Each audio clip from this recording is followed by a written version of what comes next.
ಅಷ್ಟು ಮಾಹಿತಿಯನ್ನು ಕೊಡೋದಕ್ಕೆ ನಮ್ಮ ಪೊಲಿಟಿಕಲ್ ರಿಪೋರ್ಟರ್ ಹನುಮಂತು ನೇರ ಸಂಪರ್ಕದಲ್ಲಿ ಜಾಯ್ನ್ ಆಗಿದ್ದಾರೆ. ಹನುಮಂತು, ಈ ವಿಚಾರ ಮುಂದಿನ ದಿನದಲ್ಲಿ ಮತ್ತೊಂದು ಮಜಲಿಗೆ ಹೋಗುತ್ತೆ ಅನ್ನೋದ್ರಲ್ಲಿ ಅನುಮಾನ ಇಲ್ಲ.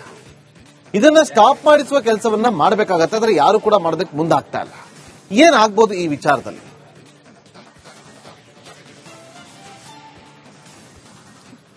ನಾಗೇಂದ್ರ ಬಾಬು, ಇಲ್ಲಿ ಬಹಳ ಸ್ಪಷ್ಟವಾಗಿ ಆಡಳಿತಾತ್ಮಕ ಮತ್ತು ವಿಪಕ್ಷಗಳ ನಡುವೆ ಅಭಿವೃದ್ಧಿಯ ವಿಚಾರಕ್ಕೆ ಚರ್ಚೆಗಳು ಅಥವಾ ಆರೋಪಗಳು ಪ್ರತ್ಯಾರೋಪಗಳು ಒಂದು ಕಡೆ ನಡೆದ್ರೆ ಅದು ಸಹಜವಾಗಿ ಸದನದಲ್ಲಿ ಒಂದಷ್ಟು ಚರ್ಚೆಗಳಾಗಬಹುದು, ಅಲ್ಲಿ ಪರಿಹಾರವನ್ನ ಕಂಡುಕೊಳ್ಬಹುದು.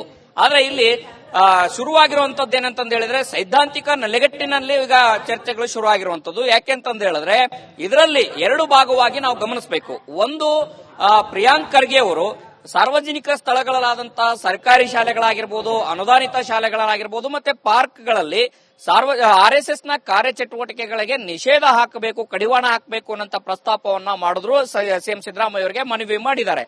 ಯಾವಾಗ ಈ ಮನವಿ ಶುರುವಾಯಿತು ಅವಾಗ ಅವರಿಗೆ ಬೆದರಿಕೆ ಕರೆಗಳು ಬರಲಿಕ್ಕೆ ಶುರುವಾಯಿತು. ಅದಾದ ನಂತರದಲ್ಲಿ ಬಿಜೆಪಿ ನಾಯಕರು ಎಲ್ಲರೂ ಕೂಡ ಸರ್ಕಾರದ ಮೇಲೆ ಮತ್ತೆ ಪ್ರಿಯಾಂಕ್ ಖರ್ಗೆ ಅವರ ಮೇಲೆ ಮುಗಿಬೀಳುವಂತ ಕೆಲಸವನ್ನ ಮಾಡಿದ್ರು. ಮತ್ತೆ ಒಂದಷ್ಟು ಚರ್ಚೆಗಳು ಜೋರಾಗಿ ನಡೀತು. ಇಲ್ಲ, ಬೆದರಿಕೆ ಕರೆಗಳು ಬರ್ತಾ ಇಲ್ಲ, ಇದೆಲ್ಲವೂ ಕೂಡ ಹುಸಿ ಅನ್ನುವಂತ ಮಾತುಗಳನ್ನ ಕೂಡ ಹೇಳಿದ್ರು.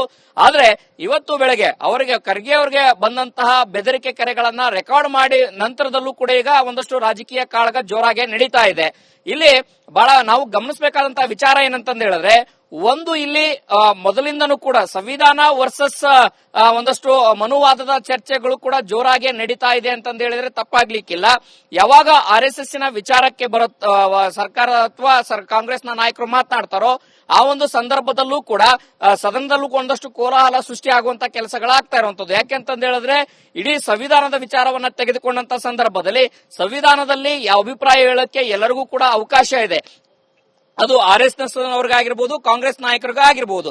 ಇಲ್ಲಿ ಭಾವನಾತ್ಮಕ ವಿಚಾರಗಳ ಚರ್ಚೆ ಮುನ್ನೆಲೆಗೆ ಬಂದಂತ ಸಂದರ್ಭದಲ್ಲಿ ಸಹಜವಾಗಿಯೇ ರಾಜಕೀಯ ಕಾಳಗ ಜೋರಾಗಿ ನಡೀತಾ ಇದೆ. ಆದ್ರೆ ಇಲ್ಲಿ ಮತ್ತೊಂದು ಮಜಲಿನ ವಿಚಾರ ಏನಂತಂದು ಹೇಳಿದ್ರೆ, ಪ್ರಿಯಾಂಕ್ ಖರ್ಗೆಗೆ ನಿರಂತರವಾಗಿ ಈ ರೀತಿಯ ಕರೆಗಳು ಬರುತ್ತಾ ಇರುವಂತಹ ಹಿನ್ನೆಲೆಯಲ್ಲಿ ಅದನ್ನ ಸರ್ಕಾರ ಎಷ್ಟರ ಮಟ್ಟಿಗೆ ಪರಿಗಣಿಸುತ್ತೆ ಅನ್ನುವಂಥದ್ದು ಪ್ರಶ್ನೆ ಬರ್ತಾ ಇರುವಂತದ್ದು. ಬೆಳಗ್ಗೆ ಗೃಹ ಸಚಿವರು ಮಾತನಾಡುವಂತ ಸಂದರ್ಭದಲ್ಲೂ ಕೂಡ ಇದನ್ನ ನಾವು ಸೂಕ್ಷ್ಮವಾಗಿ ಗಮನಿಸ್ತಾ ಇದ್ದೇವೆ. ಎಲ್ಲಿಂದ ಕರೆ ಬಂತು, ಅದರ ಮೂಲ ಏನು, ಅದೆಲ್ಲವೂ ಕೂಡ ಪತ್ತೆ ಹಚ್ಚುವಂತ ಕೆಲಸವನ್ನ ಮಾಡುವಂತ ಸುಳಿವನ್ನ ಕೂಡ ಗೃಹ ಸಚಿವರು ಕೊಟ್ಟರು. ಆದ್ರೆ ಪ್ರಿಯಾಂಕ್ ಖರ್ಗೆ ಅವರ ವಾದ ಏನಂತಂದು ಹೇಳಿದ್ರೆ, ಇಲ್ಲಿ ನನಗೆ ಯಾರು ಕರೆ ಮಾಡಿದ್ರು ಅನ್ನೋದಕ್ಕಿಂತ ನನ್ನ ವಿಚಾರ ಮತ್ತೆ ನನ್ನ ಫೈಟ್ ನನ್ನ ವ್ಯಕ್ತಿಗಳ ವಿರುದ್ಧ ಅಂತಲ್ಲ, ಇಲ್ಲಿ ವಿಚಾರಧಾರೆಯ ಬಗ್ಗೆ ವಿಚಾರವನ್ನ ನಾವು ಹೋರಾಟವನ್ನ ಮಾಡ್ತಾ ಇದ್ದೇವೆ ಅಂತ ಮಾತುಗಳನ್ನ ಹೇಳಿದ್ದಾರೆ. ಮತ್ತೆ ಬಿಜೆಪಿ ನಾಯಕರು ಕೂಡ ಮಾತನಾಡುವಂತ ಸಂದರ್ಭದಲ್ಲಿ ಈ ರೀತಿಯ ಬೆದರಿಕೆ ಕರೆಗಳು ನಮಗೂ ಸಹ ಬಂದಿದೆ. ಚಲವಾದಿ ನಾರಾಯಣಸ್ವಾಮಿ ಅವರು ಕೂಡ ಮಾತನಾಡುವಂತ ಸಂದರ್ಭದಲ್ಲಿ ನಮಗೂ ಕೂಡ ಬೆದರಿಕೆ ಕರೆಗಳು ಬಂದಿರುವಂತದ್ದು. ಮತ್ತೆ ಇದೆಲ್ಲವೂ ಕೂಡ ಒಂದು ಕಡೆಗೆ ಸೈದ್ಧಾಂತಿಕ ಚರ್ಚೆಗಳಾಗಿರುವಂತ ಕಾರಣಕ್ಕಾಗಿ ಮತ್ತೆ ಈ ಒಂದು ಫೈಟ್ ಏನಿದೆ ರಾಜಕೀಯವಾಗಿ ಬಹಳ ಸ್ಪಷ್ಟವಾಗಿ ಎರಡು ರೀತಿಯ ವಿಂಗಡಣೆ ಆಗತ್ತೆ. ಒಂದು, ಬಿಜೆಪಿಯೇತರ ಒಂದಷ್ಟು ಸಂಘಟನೆಗಳಾಗಿರ್ಬೋದು ಮತ್ತೆ ಮನಸ್ಥಿತಿಗಳೆಲ್ಲವೂ ಕೂಡ ಒಗ್ಗೂಡ್ತವೆ.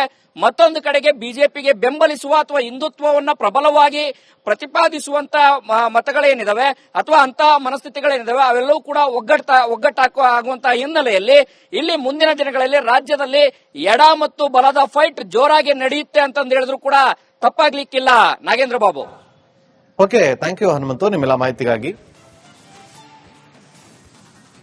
ಅಷ್ಟು ಮಾಹಿತಿಯನ್ನು ಕೊಡೋದಕ್ಕೆ ನಮ್ಮ ಪೊಲಿಟಿಕಲ್ ರಿಪೋರ್ಟರ್ ಹನುಮಂತು ನೇರ ಸಂಪರ್ಕದಲ್ಲಿ ಜಾಯ್ನ್ ಆಗಿದ್ದಾರೆ. ಹನುಮಂತು, ಈ ವಿಚಾರ ಮುಂದಿನ ದಿನದಲ್ಲಿ ಮತ್ತೊಂದು ಮಜಲಿಗೆ ಹೋಗುತ್ತೆ ಅನ್ನೋದ್ರಲ್ಲಿ ಅನುಮಾನ ಇಲ್ಲ.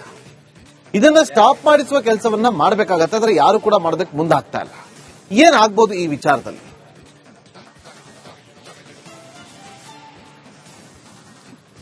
ನಾಗೇಂದ್ರ ಬಾಬು, ಇಲ್ಲಿ ಬಹಳ ಸ್ಪಷ್ಟವಾಗಿ ಆಡಳಿತಾತ್ಮಕ ಮತ್ತು ವಿಪಕ್ಷಗಳ ನಡುವೆ ಅಭಿವೃದ್ಧಿಯ ವಿಚಾರಕ್ಕೆ ಚರ್ಚೆಗಳು ಅಥವಾ ಆರೋಪಗಳು ಪ್ರತ್ಯಾರೋಪಗಳು ಒಂದು ಕಡೆ ನಡೆದ್ರೆ ಅದು ಸಹಜವಾಗಿ ಸದನದಲ್ಲಿ ಒಂದಷ್ಟು ಚರ್ಚೆಗಳಾಗಬಹುದು, ಅಲ್ಲಿ ಪರಿಹಾರವನ್ನ ಕಂಡುಕೊಳ್ಬಹುದು.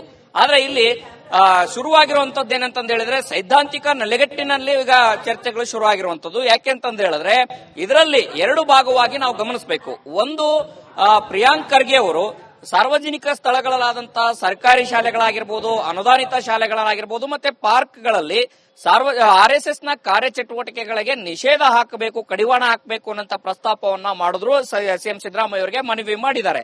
ಯಾವಾಗ ಈ ಮನವಿ ಶುರುವಾಯಿತು ಅವಾಗ ಅವರಿಗೆ ಬೆದರಿಕೆ ಕರೆಗಳು ಬರಲಿಕ್ಕೆ ಶುರುವಾಯಿತು. ಅದಾದ ನಂತರದಲ್ಲಿ ಬಿಜೆಪಿ ನಾಯಕರು ಎಲ್ಲರೂ ಕೂಡ ಸರ್ಕಾರದ ಮೇಲೆ ಮತ್ತೆ ಪ್ರಿಯಾಂಕ್ ಖರ್ಗೆ ಅವರ ಮೇಲೆ ಮುಗಿಬೀಳುವಂತ ಕೆಲಸವನ್ನ ಮಾಡಿದ್ರು. ಮತ್ತೆ ಒಂದಷ್ಟು ಚರ್ಚೆಗಳು ಜೋರಾಗಿ ನಡೀತು. ಇಲ್ಲ, ಬೆದರಿಕೆ ಕರೆಗಳು ಬರ್ತಾ ಇಲ್ಲ, ಇದೆಲ್ಲವೂ ಕೂಡ ಹುಸಿ ಅನ್ನುವಂತ ಮಾತುಗಳನ್ನ ಕೂಡ ಹೇಳಿದ್ರು. ಆದ್ರೆ ಇವತ್ತು ಬೆಳಗ್ಗೆ ಅವರಿಗೆ ಖರ್ಗೆ ಅವರಿಗೆ ಬಂದಂತಹ ಬೆದರಿಕೆ ಕರೆಗಳನ್ನ ರೆಕಾರ್ಡ್ ಮಾಡಿ ನಂತರದಲ್ಲೂ ಕೂಡ ಈಗ ಒಂದಷ್ಟು ರಾಜಕೀಯ ಕಾಳಗ ಜೋರಾಗಿ ನಡೀತಾ ಇದೆ. ಇಲ್ಲಿ ಬಹಳ ನಾವು ಗಮನಿಸಬೇಕಾದಂತಹ ವಿಚಾರ ಏನಂತಂದ ಹೇಳಿದ್ರೆ, ಒಂದು ಇಲ್ಲಿ ಮೊದಲಿಂದನೂ ಕೂಡ ಸಂವಿಧಾನ ವರ್ಸಸ್ ಒಂದಷ್ಟು ಮನುವಾದದ ಚರ್ಚೆಗಳು ಕೂಡ ಜೋರಾಗಿ ನಡೀತಾ ಇದೆ ಅಂತಂದ ಹೇಳಿದ್ರೆ ತಪ್ಪಾಗ್ಲಿಕ್ಕಿಲ್ಲ. ಯಾವಾಗ RSS ನ ವಿಚಾರಕ್ಕೆ ಸರ್ಕಾರ ಅಥವಾ ಕಾಂಗ್ರೆಸ್ನ ನಾಯಕರು ಮಾತನಾಡ್ತಾರೋ ಆ ಒಂದು ಸಂದರ್ಭದಲ್ಲೂ ಕೂಡ ಸದನದಲ್ಲೂ ಒಂದಷ್ಟು ಕೋಲಾಹಲ ಸೃಷ್ಟಿ ಆಗುವಂತ ಕೆಲಸಗಳಾಗ್ತಾ ಇರುವಂತದ್ದು. ಯಾಕೆಂತಂದ ಹೇಳಿದ್ರೆ ಇಡೀ ಸಂವಿಧಾನದ ವಿಚಾರವನ್ನ ತೆಗೆದುಕೊಂಡಂತ ಸಂದರ್ಭದಲ್ಲಿ ಸಂವಿಧಾನದಲ್ಲಿ ಯಾವ ಅಭಿಪ್ರಾಯ ಹೇಳಕ್ಕೆ ಎಲ್ಲರಿಗೂ ಕೂಡ ಅವಕಾಶ ಇದೆ. ಅದು RSS ಅವರಿಗಾಗಿರ್ಬೋದು, ಕಾಂಗ್ರೆಸ್ ನಾಯಕರಿಗಾಗಿರ್ಬೋದು. ಇಲ್ಲಿ ಭಾವನಾತ್ಮಕ ವಿಚಾರಗಳ ಚರ್ಚೆ ಮುನ್ನೆಲೆಗೆ ಬಂದಂತ ಸಂದರ್ಭದಲ್ಲಿ ಸಹಜವಾಗಿಯೇ ರಾಜಕೀಯ ಕಾಳಗ ಜೋರಾಗಿ ನಡೀತಾ ಇದೆ.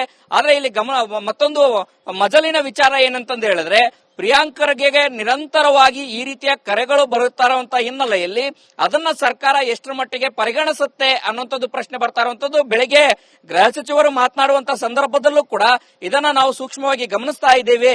ಎಲ್ಲಿಂದ ಕರೆ ಬಂತು, ಅದರ ಮೂಲ ಏನು, ಅದೆಲ್ಲವೂ ಕೂಡ ಪತ್ತೆ ಹಚ್ಚುವಂತ ಕೆಲಸವನ್ನ ಮಾಡುವಂತ ಸುಳಿವನ್ನ ಕೂಡ ಗೃಹ ಸಚಿವರು ಕೊಟ್ರು.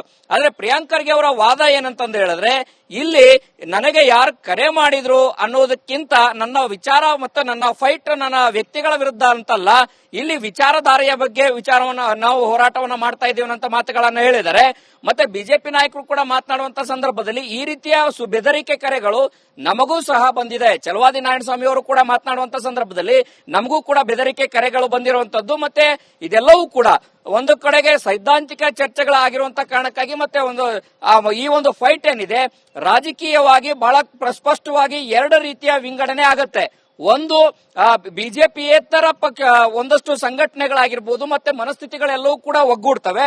ಮತ್ತೊಂದು ಕಡೆಗೆ ಬಿಜೆಪಿಗೆ ಬೆಂಬಲಿಸುವ ಅಥವಾ ಹಿಂದುತ್ವವನ್ನ ಪ್ರಬಲವಾಗಿ ಪ್ರತಿಪಾದಿಸುವಂತ ಮತಗಳೇನಿದಾವೆ ಅಥವಾ ಅಂತ ಮನಸ್ಥಿತಿಗಳೇನಿದಾವೆ ಅವೆಲ್ಲವೂ ಕೂಡ ಆಗುವಂತಹ ಹಿನ್ನೆಲೆಯಲ್ಲಿ ಇಲ್ಲಿ ಮುಂದಿನ ದಿನಗಳಲ್ಲಿ ರಾಜ್ಯದಲ್ಲಿ ಎಡ ಮತ್ತು ಬಲದ ಫೈಟ್ ಜೋರಾಗಿ ನಡೆಯುತ್ತೆ ಅಂತಂದು ಹೇಳಿದ್ರು ಕೂಡ ತಪ್ಪಾಗ್ಲಿಕ್ಕಿಲ್ಲ. Nagendra Babu. Okay, thank you Hanumanthu ನಿಮ್ಮೆಲ್ಲ ಮಾಹಿತಿಗಾಗಿ. ಅಷ್ಟು ಮಾಹಿತಿಯನ್ನು ಕೊಡೋದಕ್ಕೆ ನಮ್ಮ ಪೊಲಿಟಿಕಲ್ ರಿಪೋರ್ಟರ್ ಹನುಮಂತು ನೇರ ಸಂಪರ್ಕದಲ್ಲಿ ಜಾಯ್ನ್ ಆಗಿದ್ದಾರೆ. ಹನುಮಂತು, ಈ ವಿಚಾರ ಮುಂದಿನ ದಿನದಲ್ಲಿ ಮತ್ತೊಂದು ಮಜಲಿಗೆ ಹೋಗುತ್ತೆ ಅನ್ನೋದ್ರಲ್ಲಿ ಅನುಮಾನ ಇಲ್ಲ. ಇದನ್ನ ಸ್ಟಾಪ್ ಮಾಡಿಸುವ ಕೆಲಸವನ್ನ ಮಾಡಬೇಕಾಗತ್ತೆ, ಆದ್ರೆ ಯಾರು ಕೂಡ ಮಾಡೋದಕ್ಕೆ ಮುಂದಾಗ್ತಾ ಇಲ್ಲ. ಏನಾಗ್ಬೋದು ಈ ವಿಚಾರದಲ್ಲಿ?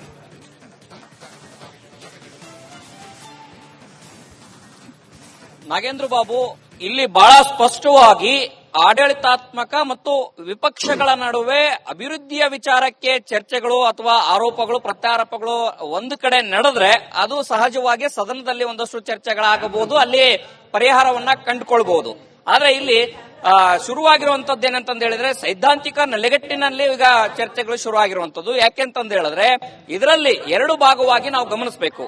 ಒಂದು, ಪ್ರಿಯಾಂಕ್ ಖರ್ಗೆ ಅವರು ಸಾರ್ವಜನಿಕ ಸ್ಥಳಗಳಾದಂತಹ ಸರ್ಕಾರಿ ಶಾಲೆಗಳಾಗಿರ್ಬೋದು, ಅನುದಾನಿತ ಶಾಲೆಗಳಾಗಿರ್ಬೋದು ಮತ್ತೆ ಪಾರ್ಕ್ಗಳಲ್ಲಿ RSS ನ ಕಾರ್ಯಚಟುವಟಿಕೆಗಳಿಗೆ ನಿಷೇಧ ಹಾಕಬೇಕು, ಕಡಿವಾಣ ಹಾಕಬೇಕು ಅನ್ನೋ ಪ್ರಸ್ತಾಪವನ್ನ ಮಾಡಿದ್ರು. ಸಿಎಂ ಸಿದ್ದರಾಮಯ್ಯ ಅವರಿಗೆ ಮನವಿ ಮಾಡಿದ್ದಾರೆ.